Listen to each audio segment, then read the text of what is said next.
Welcome to the T Rose Show. This is T Rose Show Special Edition number 5. This is your host, Keith. We have some very important news to get out, and we have an international. This is basically an international public notice to everyone, including the United States and Donald J. Trump. The information that we have today, folks, that needs to get to the people, those that call themselves U.S. citizens, citizens of the United States, state residents, and basically worship the company flag, which is the 50 stars and the stars and stripes and all that. You probably, if you have the greatest amount of faith in there, in that, and believe that's a country, you're probably not going to like today. However, I do have to disclose that the government of the United States of America is not a part of any socialist party, communist party, or anything of that nature. As a matter of fact, our politics are generally the same. We believe in we have a republic form of government where the people run the national government, called the National Assembly. Yes, they're general postmasters, however, they do also qualify as people. The government of the United States of America is a subject of the law of nations, and it does possess the original General Post Office of 1775, the Articles of Association of 1774, the Declaration of Independence that had to be rewritten because it was written incorrectly, the Articles of Confederation of 1781, and that's where it stops.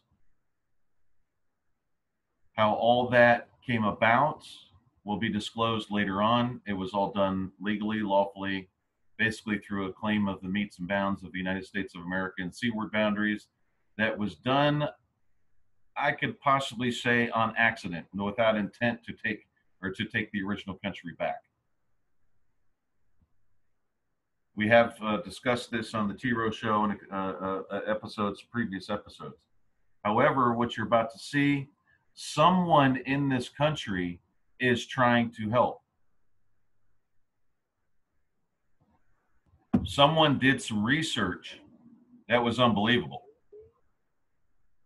We found the research, and it brought about a much greater understanding as to what we were doing, why we're doing it, and it is all complete. So I'll get started. Please bring your mindset back to the original, not the Civil War, but the 1787 that you guys claim as your Constitution, and the 1789 when you claim that Constitution was ratified by all the states, and that the people elected those people to go and to the Constitutional Convention and completely sign a brand new Constitution or fix the Articles of Confederation and all those arguments. We have discussed all the other arguments already, and every one of them has been valid. This one you're about to see is going to seal the deal, and you'll understand afterwards why some statements are going to be made in this international public notice. Just want you to understand why first. So with this information here, it may be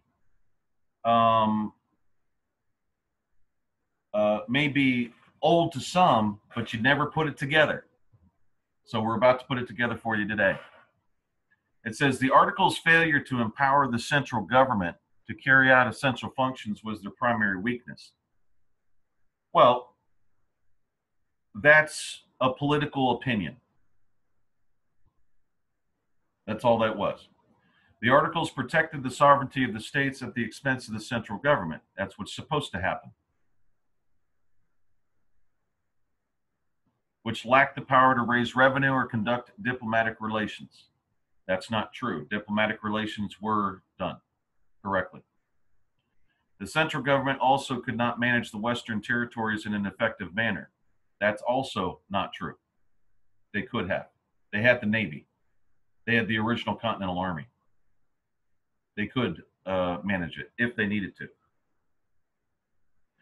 After the Continental Congress decided to act on the problem, 12 of the 13 states, Rhode Island abstained, which means Article 13 of the Articles of Confederation, where it said if there's going to be any form of amending the articles, that they needed all 13 states. That right there originally should give you the hint that there was something wrong. There was something happening that was something wrong. It says chose 70 delegates to represent them at the federal convention. Actually, it was not a federal convention, it was a constitutional convention. Out of those appointees, only 55 attended. 40 of the 55 attendees had served in the Continental Congress at some point in their careers. Right there. I'm gonna bring this to today just in a second. Okay? However, had served in the Continental Congress at some point in their careers. Had served in the Continental Congress at some point in their careers. Let's bring this to today. The federal so-called had an election here in 2016, and a lot of Democrats were pushed out. Now, can those Democrats convene a constitutional convention and declare a new national government? They're not even in office. They're not even in office. So those Democrats, can they go and convene a constitutional convention and completely change, go to a brand new constitution and declare that the national government?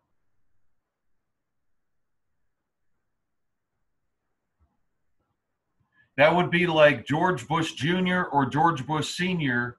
writing an executive order right now. He's not in office. He can't write an executive order.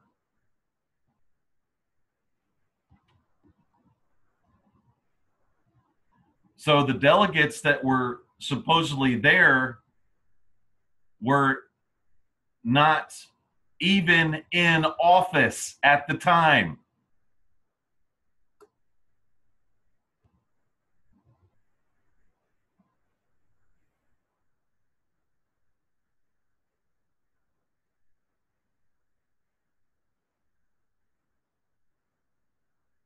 Here's another doc. Someone did some serious research, because here's a list of the delegates that were supposedly there. Now, this is when this was their name, this was the state, years attended.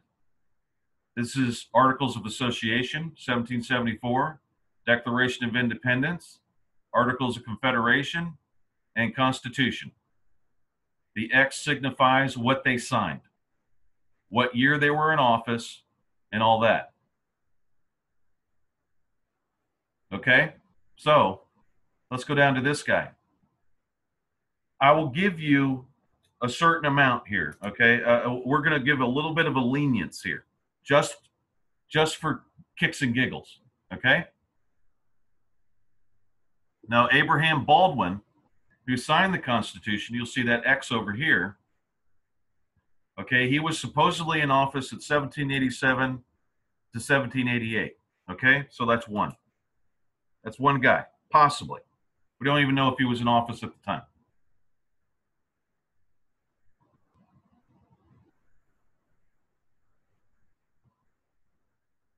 Okay? So, that's this guy right here. That's one. Let's go down to this guy. Okay? He was in office in 1785 from Delaware. He signed the Constitution. He was not a delegate in office. You don't get that vote. That signature is completely disqualified. because he was not in office as a delegate under the Articles of Confederation of 1781 at the time. He was already out of office.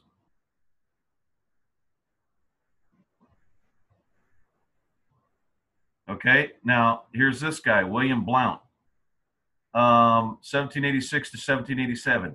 He may have been in office. So let's give him one. May have been in office at the time. Don't know for sure because they supposedly had the Constitutional Convention in 1787. So we'll just give you that one for kicks and giggles. Here's another one, Pierce Butler, who signed the Constitution, and he was in office in 1787. Okay, we'll give you that one there. That's 3. All right, Daniel Carroll in Maryland was in office in 1781 to 1783. He was in office for 2 years. He did sign the Constitution. You don't get that one. That's disqualified. He wasn't in office at the time under the Articles of Confederation. This guy, George Clymer, Pennsylvania, did not have the authority to sign and change the national government. He was in office in 1782. You don't get that one. 1788 to 1789, Jonathan Dayton. Okay, you may get that one. We don't know for sure if he was in office. It appears that he was, so we'll give you that. That's 4. There's John Dickinson of Delaware, 1779. I'll give you that one. That's 5. John Dickinson, Pennsylvania, 1776 to 1774. He was not in office at the time. You don't get that one. That signature is gone. 1776 to 1788, or 1786, I'm sorry, to 1788. That was between the 1787 and 1789. We'll give you that one.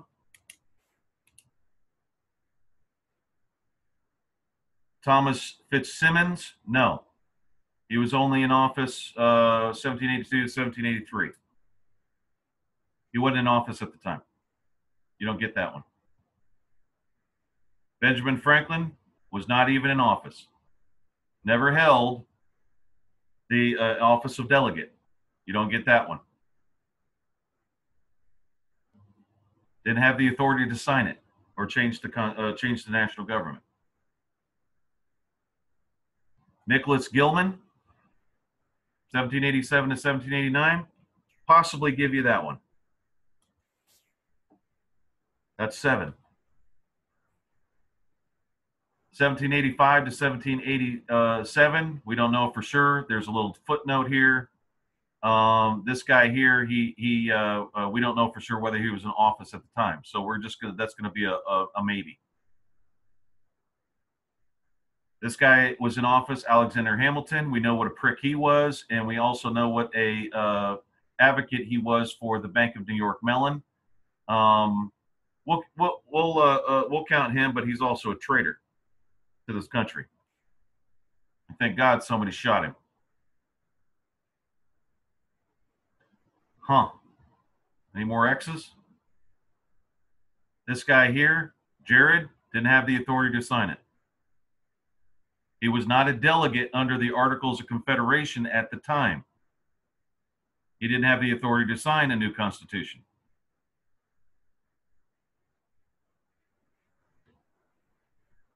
Daniel, 1781. Sorry, buddy. No, you don't get that one either. William Samuel Johnson, possible. That's a possibility because he was only in office until 1787. So we'll possibly give you that one.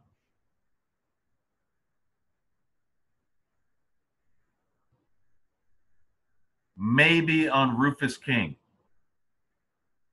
Not for sure.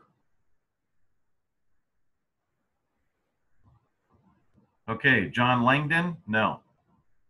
Was not in office at the time.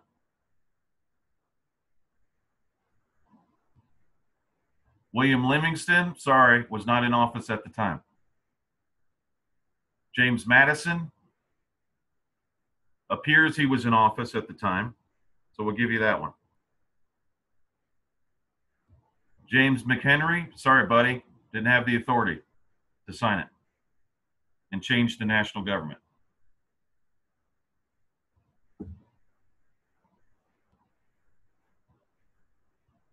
Thomas Mifflin, nope, didn't have it.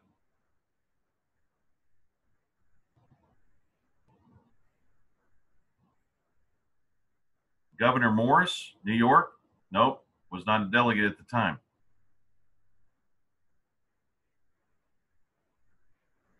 Robert Morris, no, was not a delegate at the time.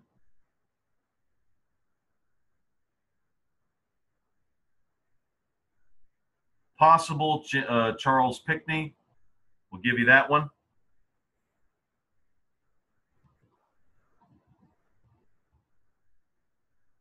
George Reed was not a delegate at the time. John Rutledge, not a delegate at the time. Roger Sherman was not a delegate at the time. Richard Dobbs, not a delegate at the time.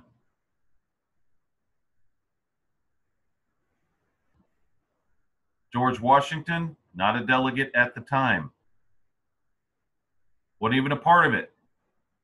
Had no authority to sign anything. The difference between power and authority. You have to have the authority. The authority comes from the people. The people voted in the delegates. The delegates were in office at the time. We're showing you the difference. Hugh Williamson, maybe. Give you that one.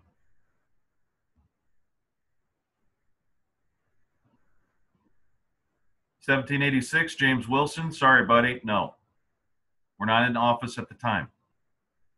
Was not in office at the time. That's it. 13 people that may have had the authority at the time to sign something to change the national government. However, Article 13 says that if anything were to change, all 13 states and all delegates had to sign it.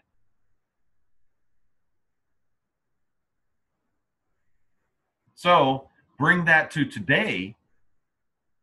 This would be like Hillary Clinton as a senator putting together a constitutional convention with all the Democrats and even Republicans that were not in office at the time to sign a brand new constitution and declare it the national government. Is that valid? Anybody on here want to comment? I got a bunch of guests here. Most American nationals and general postmasters.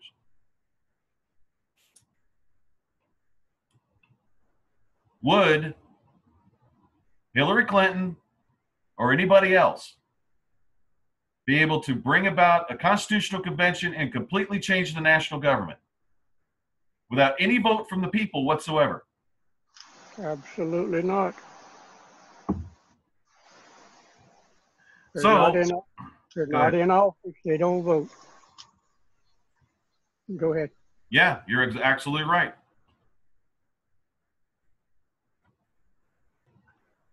So guess what, folks? Here's your international public notice.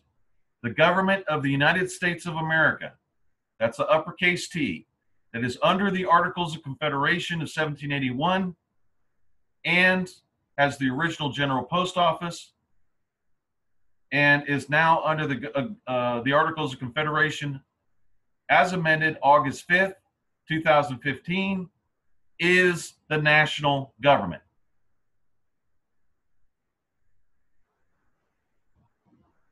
Everyone else is notwithstanding, because every one of your claims are under a constitution that was never ratified by any of the states whatsoever. All the men that signed it were not even in office at the time. It's a fraud. And it's been a fraud on its face for 240 years. You can't commit a fraud and then justify it later. Oh, well, today we have a constitution, a flag, and all this other crap. Okay? That's why it operates as a federal corporation, because it was a fraud as a national government. It has no authority to make any national laws whatsoever. The states today cannot justify it because the original document was a fraud. It was never passed. If it was never passed, then there was nothing, no social compact in existence. Because, go ahead. I'm just going to say, so two things to keep in mind is, one is that not all the delegates were there at the convention to amend the Articles of Confederation. And number two, the ones that did sign, most of them were not even in office when it was signed. So that's two strikes. And three, they changed the venue. Yeah.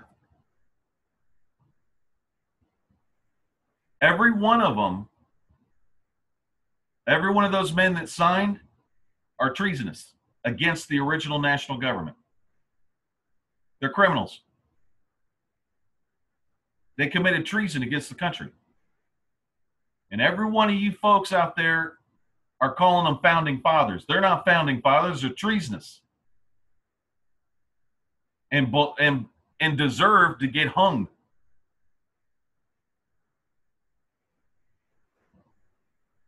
You don't have, or you had a dormant national government.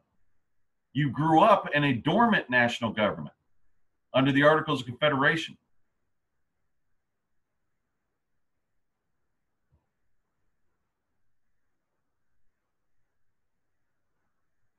But all of the, what you call federal laws today, folks, completely null and void. Why? Because this national government says so. That's why. So the United States on Manhattan Island is going to get a bill from the government of the United States of America. The true national government. And that bill is consisting of all taxes collected since 1787 or 1789. All taxes you owe this government. You have no claim to this land. You have no claim to anything. Everything that you have touched is a fraud. And you have been lying to the world for over 240 years.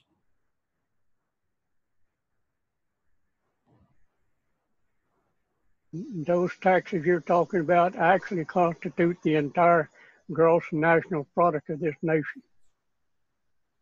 And guess where all that tax money is going to go, folks? It's going back to the people. That is how much you guys are owed. Everyone in this country is going to get a piece of that. Every one of your families have been stolen from, a usurper has come in under a false premise and a false claim and have been stealing from you since the beginning.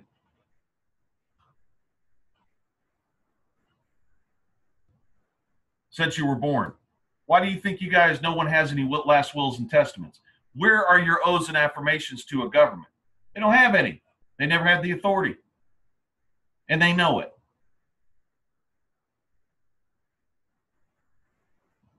We have tried to work with them. They've ignored us. Now we know why they're ignoring us. Because they owe us a bunch. They owe the United States of America a bunch of money. A bunch of assets, a bunch of everything. Because everything they have touched is stolen. Guess what, folks? all your railroads belong to this government, to be given to the rightful owner. They have kept the Indian nations in bondage for way over the time that's even biblically allowed.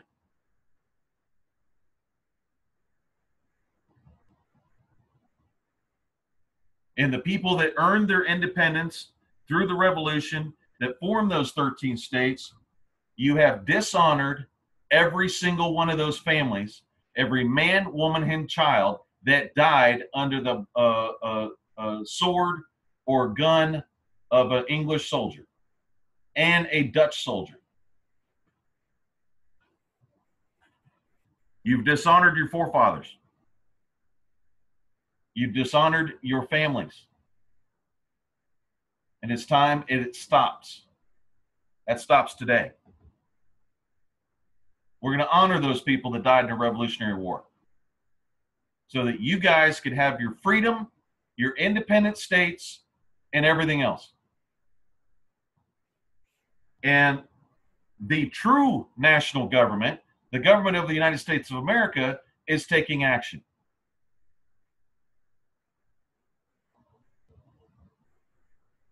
To make sure that this changes. Now, if your family members died for that 50-star flag, I'm sorry that your family members died for that.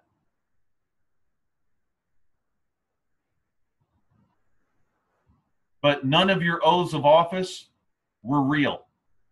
It was a fake. Because it never was a national government. You were told it was a national government because they relied on the ignorance of the next generation. So they raised them up into something that's a fraud. They're going to defend that to the end. Well, this is my government. This is this. I died for that flag. I died for this, or my family members all died. We served in this, and blah blah blah. I'm sorry that you were defrauded. But we don't have time to make concessions for people. The truth is the truth. The facts are the facts.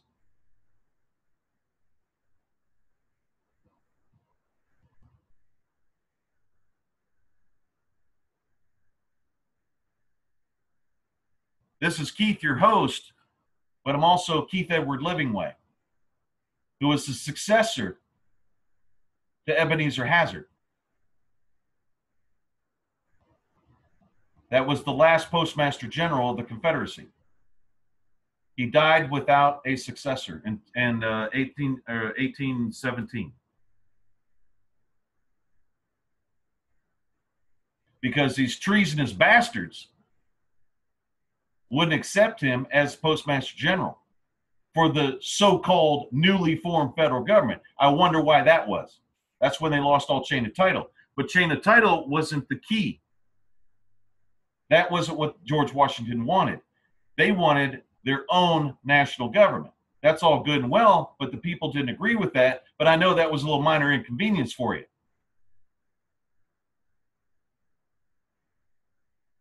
So if you started out usurping and you started out oppressing, why does anybody in this country think it's going to be any different today? We have all been raised up in this usurping federal, what they call federal intrusion. We've all been raised in it, but dealing with it our whole lives. Why does anyone in this country believe that's going to change when that's how it started?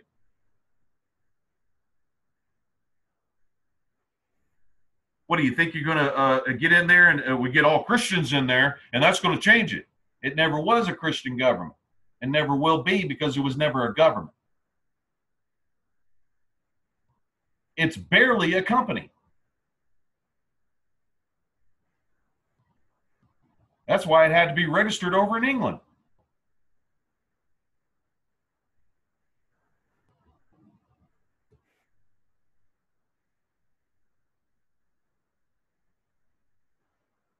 If you don't believe it, go look it up. Go look it up for yourselves. And go see it, even if these 13 folks that may have had the authority to sign it. Remember, there was a lot more delegates than that. Not all of them signed it. So, if not all of them signed it, where's this claim that unanimous consent comes in? Unanimous means everyone. If there were 55 so-called delegates that showed up, they definitely weren't delegates under the Articles of Confederation. We know that for sure. If there were 55 of them and only 39 signed, where's your unanimous consent? How can you make that claim? You can't. It's a fraud. It wasn't unanimous consent. It was oppression. And right after that, they brought slavery right back. Because under the Articles of Confederation, folks, there was no slavery. They brought it right back. That quick.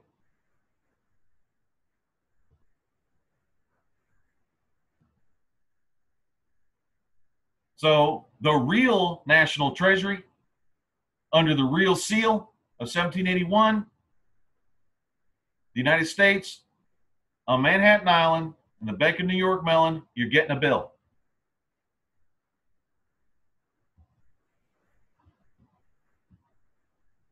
You owe. Your debt, gone. There's no debt. There is no national debt because there was no national government that created the debt.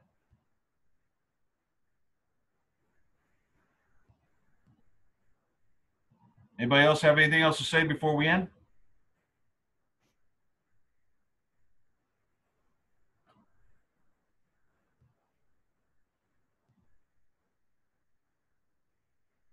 Tony, anybody? That's some hard-hitting information. It's rough.